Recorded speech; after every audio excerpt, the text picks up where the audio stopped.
Hi, I'm Ed Cyzeski. I'm the author of Reconnect Spiritual Restoration from Digital Distraction. I wanted to talk to you just for a few minutes about the spiritual challenges of using social media. Social media can be used for really good things. Like right now, my church is using Facebook Live to easily stream our services each Sunday. So that's a great benefit of social media.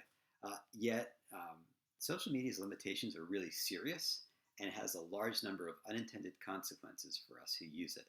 And I talk about a bunch of them in Reconnect, um, especially the ones that have to do with our spiritual practices. So, social media can really have a negative impact on our spiritual practices just by virtue of how it functions.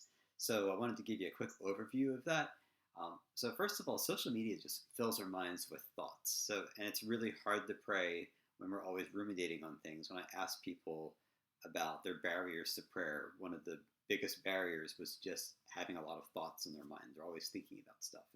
And social media is a great way to just fill your mind with stuff to think about.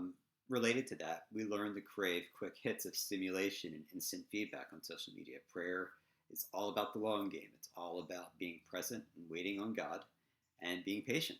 And social media is the exact opposite. It's like instant feedback, instant gratification for just seeing more content constantly. Um, Also, that kind of content that we see on social media that fills our minds and thoughts is often the most outrageous, the most controversial.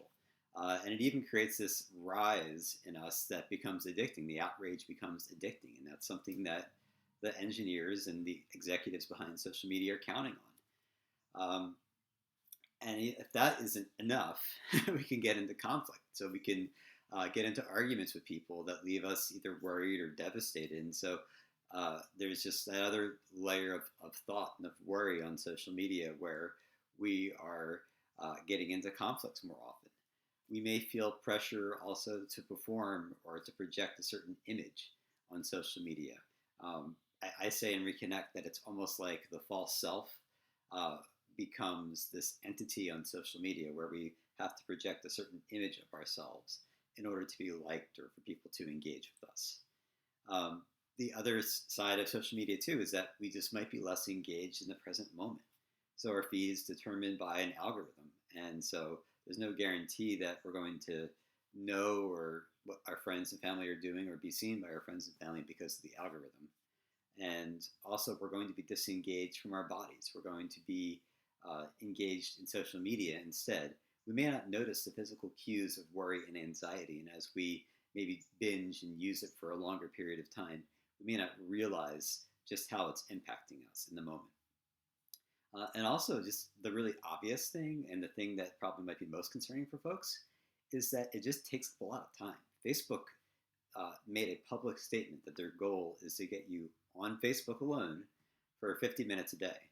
And, smartphone use, when we look at the surveys and studies out there, it's like about 2 to 4 hours a day just on smartphones for people.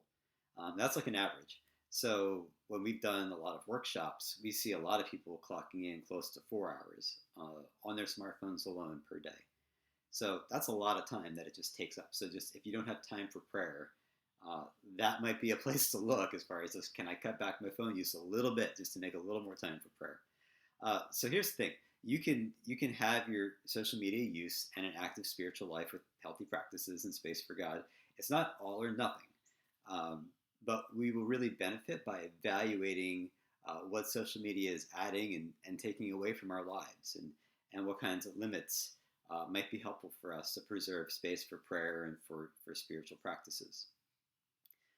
We want to keep in touch with our family and friends on social media and the experts we find, but we should see what kinds of barriers and limits will help us thrive personally and spiritually.